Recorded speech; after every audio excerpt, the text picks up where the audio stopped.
स्वागत है आप सभी का मेरे चैनल में। आज हम आपको बताएंगे बृहस्पति के व्रत और उनके महत्व के बारे में और बृहस्पति की कथा के। भारतवर्ष में एक प्रतापी और दानी राजा राज्य करता था। वह नित्य गरीबों और ब्राह्मणों की सहायता करता था। ये बात उसकी रानी को अच्छी नहीं लगती थी। वह न ही गरीबों को दान देती, न ही भगवान का पूजन करती थी और राजा को भी दान देने से मना किया करती थी। एक दिन राजा शिकार खेलने वन को गए हुए थे तो रानी महल में अकेली थी। उसी समय बृहस्पति देव साधु वेश में राजा के महल में भिक्षा के लिए गए और भिक्षा मांगी रानी ने भिक्षा देने से इनकार किया और कहा, हे साधु महाराज, मैं तो दान पुण्य से तंग आ गई हूँ। मेरा पति सारा धन लुटाते रहते हैं। मेरी इच्छा है कि हमारा धन नष्ट हो जाए, फिर न रहेगा बांस न बजेगी बांसुरी। साधु ने कहा, देवी तुम तो बड़ी विचित्र हो। धन संतान तो सभी चाहते हैं, पुत्र और लक्ष्मी तो पापी के घर भी होने चाहिए। यदि तुम्हारे पास अधिक धन है तो भूखों को भोजन दो, प्यासों के लिए प्याऊ बनवाओ, मुसाफिरों के लिए धर्मशालाएं खुलवाओ। जो निर्धन अपनी कुंवारी कन्याओं का विवाह नहीं कर सकते उनका विवाह करा दो। ऐसे और कई काम हैं जिनके करने से तुम्हारा यश लोक परलोक में फैलेगा। परंतु रानी पर उपदेश का कोई प्रभाव न पड़ा। वह बोली, महाराज आप मुझे कुछ न समझाएं। मैं ऐसा धन नहीं चाहती जो हर जगह बांटती फिरूं। साधु ने उत्तर दिया, यदि तुम्हारी ऐसी इच्छा है तो तथास्तु। तुम ऐसा करना कि बृहस्पतिवार को घर लीपकर पीली मिट्टी से अपना सिर धोकर स्नान करना, भट्टी चढ़ाकर कपड़े धोना। ऐसा करने से आपका सारा धन नष्ट हो जाएगा। इतना कहकर वह साधु महाराज वहां से आलोप हो गए।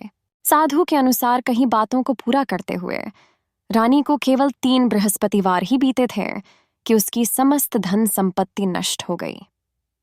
भोजन के लिए राजा का परिवार तरसने लगा। तब एक दिन राजा ने रानी से बोला कि हे रानी, तुम यहीं रहो, मैं दूसरे देश को जाता हूं, क्योंकि यहाँ पर सभी लोग मुझे जानते हैं, इसलिए मैं कोई छोटा कार्य नहीं कर सकता। ऐसा कहकर राजा परदेश चला गया। वहां वह जंगल से लकड़ी काट कर लाता और शहर में बेचता। इस तरह वह अपना जीवन व्यतीत करने लगा। इधर राजा के परदेश जाते ही रानी और दासी दुखी रहने लगीं। एक बार जब रानी और दासी को 7 दिन तक बिना भोजन के रहना पड़ा तो रानी ने अपनी दासी से कहा, हे दासी, पास ही के नगर में मेरी बहन रहती है। वह बड़ी धनवान है। तू उसके पास जा और कुछ ले आ, ताकि थोड़ी बहुत गुजर बसर हो जाए। दासी रानी की बहन के पास गई। उस दिन गुरुवार था और रानी की बहन उस समय बृहस्पतिवार व्रत की कथा सुन रही थी। दासी ने रानी की बहन को अपनी रानी का संदेश दिया, लेकिन रानी की बड़ी बहन ने कोई उत्तर नहीं दिया। जब दासी को रानी की बहन से कोई उत्तर नहीं मिला तो वह बहुत दुखी हुई और उसे क्रोध भी आया। दासी ने वापस आकर रानी को सारी बात बता दी। सुनकर रानी ने अपने भाग्य को कोसा। उधर रानी की बहन ने सोचा कि मेरी बहन की दासी आई थी, परंतु मैं उससे नहीं बोली, इससे वह बहुत दुखी हुई होगी। कथा सुनकर और पूजन समाप्त करके वह अपनी बहन के घर आई और कहने लगी, हे बहन, मैं बृहस्पतिवार का व्रत कर रही थी। कथा सुनकर और पूजन समाप्त करके वह अपनी बहन के घर आई और कहने लगी, हे बहन, मैं बृहस्पतिवार का व्रत कर रही थी। तुम्हारी दासी मेरे घर आई थी, परंतु जब तक कथा होती है तब तक न तो उठते हैं और न ही बोलते हैं, इसलिए मैं नहीं बोली। कहो दासी क्यों गई थी? रानी बोली, बहन तुमसे क्या छिपाऊं, हमारे घर में खाने तक को अनाज नहीं था। ऐसा कहते कहते रानी की आंखें भर आईं। उसने दासी समेत पिछले 7 दिनों से भूखे रहने तक की बात अपनी बहन को विस्तार पूर्वक सुना दी। रानी की बहन बोली, देखो बहन, भगवान बृहस्पति देव सबकी मनोकामना को पूर्ण करते हैं। देखो, शायद तुम्हारे घर में अनाज रखा हो। पहले तो रानी को विश्वास नहीं हुआ, पर बहन के आग्रह करने पर उसने अपनी दासी को अंदर भेजा तो उसे सचमुच अनाज से भरा एक घड़ा मिल गया।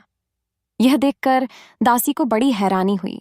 दासी रानी से कहने लगी, हे रानी, जब हमको भोजन नहीं मिलता तो हम व्रत ही तो करते हैं, इसलिए क्यों न इनसे व्रत और कथा की विधि पूछ ली जाए ताकि हम भी व्रत कर सकें। तब रानी ने अपनी बहन से बृहस्पतिवार व्रत के बारे में पूछा। उसकी बहन ने बताया, बृहस्पतिवार के व्रत में चने की दाल और मुनक्का से विष्णु भगवान का केले की जड़ में पूजन करें तथा दीपक जलाएं, व्रत कथा सुनें और पीला भोजन ही करें। इससे बृहस्पति देव प्रसन्न होते हैं। व्रत और पूजन विधि बताकर रानी की बहन अपने घर को लौट गई। 7 दिन के बाद जब गुरुवार आया तो रानी और दासी ने व्रत रखा, घुटसाल में जाकर चना और गुड़ लेकर आईं। फिर उससे केले की जड़ तथा विष्णु भगवान का पूजन किया। अब पीला भोजन कहाँ से आए, इस बात को लेकर दोनों बहुत दुखी थे। चूंकि उन्होंने व्रत रखा था, इसलिए बृहस्पति देव उनसे प्रसन्न थे। इसलिए वे एक साधारण व्यक्ति का रूप धारण कर 2 थालों में सुंदर पीला भोजन दासी को दे गए। भोजन पाकर दासी प्रसन्न हुई और फिर रानी के साथ मिलकर भोजन ग्रहण किया।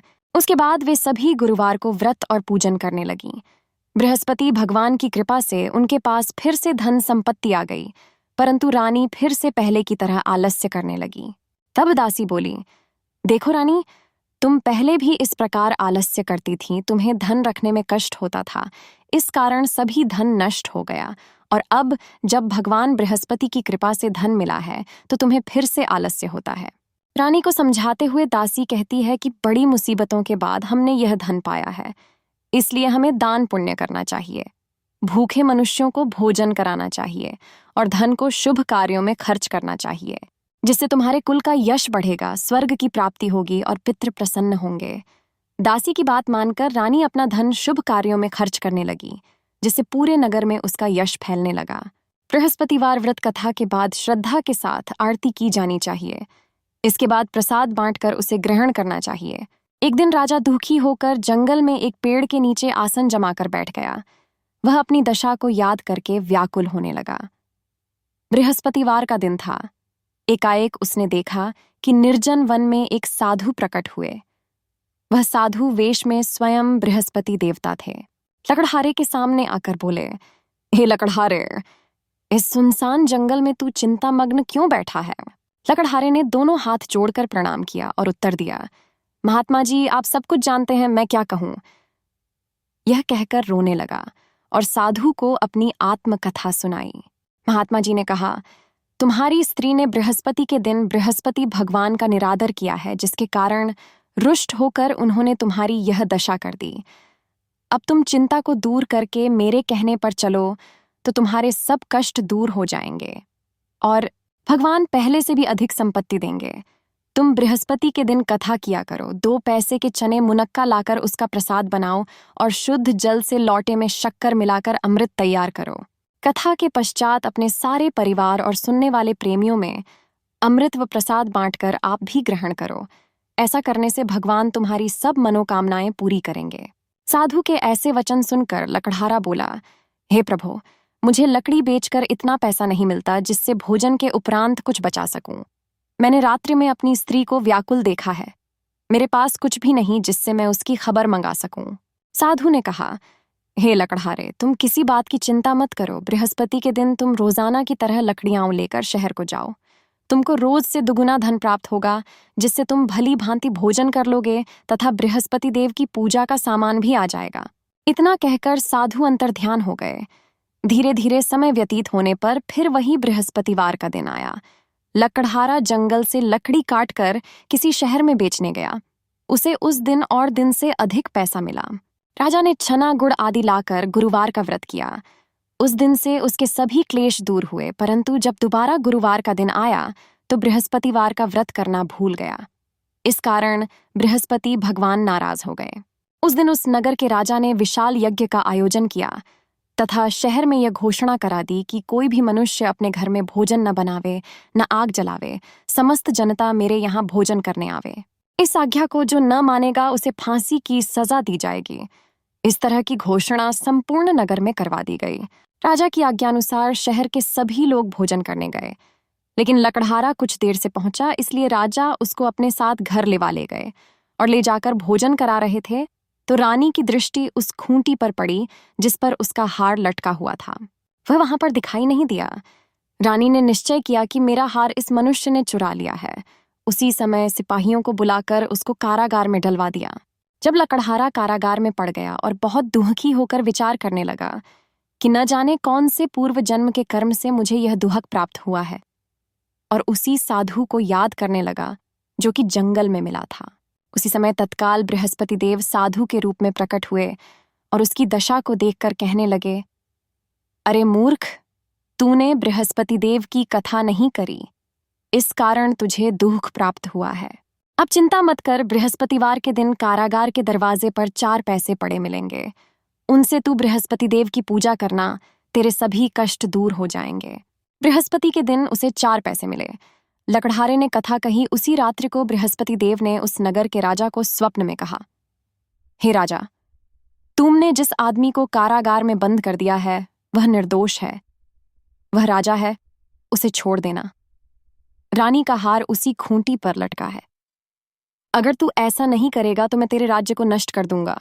इस तरह रात्रि के स्वप्न को देखकर राजा प्रातः काल उठा और खूंटी पर हार देखकर लकड़हारे को बुलाकर क्षमा मांगी तथा लकड़हारे को योग्य सुंदर वस्त्र आभूषण देकर विदा कर दिया। बृहस्पति देव की आज्ञानुसार लकड़हारा अपने नगर को चल दिया। राजा जब अपने नगर के निकट पहुंचा तो उसे बड़ा आश्चर्य हुआ। नगर में पहले से अधिक बाग, तालाब, कुएं तथा बहुत सी धर्मशाला, मंदिर आदि बन गई हैं। राजा ने पूछा, यह किसका बाग और धर्मशाला है? तब नगर के सब लोग कहने लगे, यह सब रानी और बांदी के हैं। तो राजा को आश्चर्य हुआ और गुस्सा भी आया। जब रानी ने यह खबर सुनी कि राजा आ रहे हैं तो उन्होंने बांदी से कहा कि हे दासी, देख राजा हमको कितनी बुरी हालत में छोड़ गए थे। हमारी ऐसी हालत देखकर वह लौट न जाए, इसलिए तू दरवाजे पर खड़ी हो जा। आज्ञानुसार दासी दरवाजे पर खड़ी हो गई। राजा आए तो उन्हें अपने साथ लिवा लाई। तब राजा ने क्रोध करके अपनी रानी से पूछा कि यह धन तुम्हें कैसे प्राप्त हुआ है? तब उन्होंने कहा, हमें यह सब धन बृहस्पति देव के इस व्रत के प्रभाव से प्राप्त हुआ है। राजा ने निश्चय किया कि 7 रोज बाद तो सभी बृहस्पति देव का पूजन करते हैं, परंतु मैं प्रतिदिन दिन में 3 बार कहानी तथा रोज व्रत किया करूंगा। अब हर समय राजा के दुपट्टे में चने की दाल बंधी रहती तथा दिन में 3 बार कहानी कहता। एक रोज राजा ने विचार किया कि चलो अपनी बहन के यहाँ हो आवें। इस तरह निश्चय कर राजा घोड़े पर सवार हो अपनी बहन के यहाँ को चलने लगा। मार्ग में उसने देखा कि कुछ आदमी एक मुर्दे को लिए जा रहे हैं। उन्हें रोककर राजा कहने लगा, अरे भाइयों, मेरी बृहस्पति देव की कथा सुन लो। वे बोले, लो, हमारा तो आदमी मर गया है, इसको अपनी कथा की पड़ी है। परंतु कुछ आदमी बोले, अच्छा कहो, हम तुम्हारी कथा भी सुनेंगे। राजा ने दाल निकाली और जब कथा आधी हुई थी कि मुर्दा हिलने लग गया, और जब कथा समाप्त हो गई तो राम राम करके मनुष्य उठकर खड़ा हो गया। आगे मार्ग में उसे एक किसान खेत में हल चलाता मिला। राजा ने उसे देख और उससे बोले, अरे भैया, तुम मेरी बृहस्पतिवार की कथा सुन लो। किसान बोला, जब तक मैं तेरी कथा सुनूंगा तब तक 4 हरैया जोत लूंगा। अपनी कथा किसी और को सुनाना। इस तरह राजा आगे चलने लगा। राजा के हटते ही बैल पछाड़ खाकर गिर गए तथा किसान के पेट में बड़ी जोर का दर्द होने लगा। उस समय उसकी माँ रोटी लेकर आई। उसने जब यह देखा तो अपने पुत्र से सब हाल पूछा और बेटे ने सभी हाल कह दिया। तो बुढ़िया दौड़ी दौड़ी उस घुड़सवार के पास गई और उससे बोली कि मैं तेरी कथा सुनूंगी, तू अपनी कथा मेरे खेत पर चलकर ही कहना।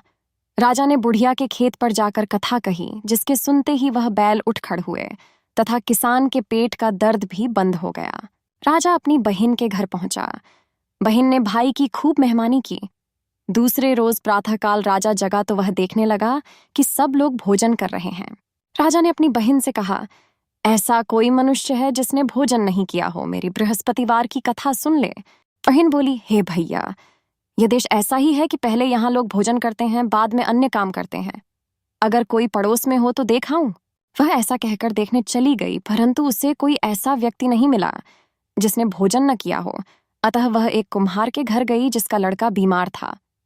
उसे मालूम हुआ कि उनके यहाँ 3 रोज से किसी ने भोजन नहीं किया है। रानी ने अपने भाई की कथा सुनने के लिए कुम्हार से कहा। वह तैयार हो गया। राजा ने जाकर बृहस्पतिवार की कथा कही, जिसको सुनकर उसका लड़का ठीक हो गया। अब तो राजा की प्रशंसा होने लगी। एक रोज राजा ने अपनी बहन से कहा कि हे बहन, हम अपने घर को जाएंगे, तुम भी तैयार हो जाओ। राजा की बहन ने अपनी सास से कहा। सास ने कहा, हाँ चली जा, परंतु अपने लड़कों को मत ले जाना, क्योंकि तेरे भाई के कोई औलाद नहीं है। बहन ने अपने भैया से कहा, हे भैया, मैं तो चलूंगी पर कोई बालक नहीं जाएगा। राजा बोला, जब कोई बालक नहीं चलेगा तब तुम ही क्या करोगी। बड़े दुखी मन से राजा अपने नगर को लौट आया।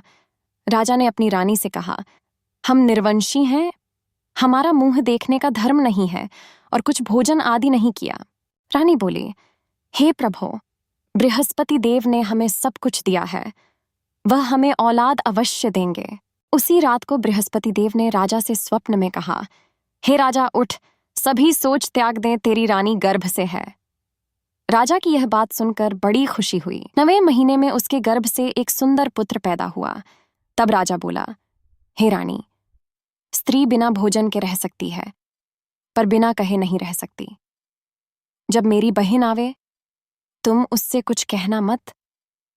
रानी ने सुनकर हाँ कर दिया। जब राजा की बहन ने यह शुभ समाचार सुना तो वह बहुत खुश हुई तथा बधाई लेकर अपने भाई के यहाँ आई। तभी रानी ने कहा, घोड़ा चढ़कर तो नहीं आई, गधा चढ़ी आई। राजा की बहन बोली, भाभी, मैं इस प्रकार न कहती तो तुम्हें औलाद कैसे मिलती? बृहस्पति देव ऐसे ही हैं, जैसी जिसके मन में कामनाएं हैं सभी को पूर्ण करते हैं। जो सद्भावना पूर्वक बृहस्पतिवार का व्रत करता है एवं कथा पढ़ता है अथवा सुनता है, दूसरों को सुनाता है, बृहस्पति देव उसकी सभी मनोकामना पूर्ण करते हैं।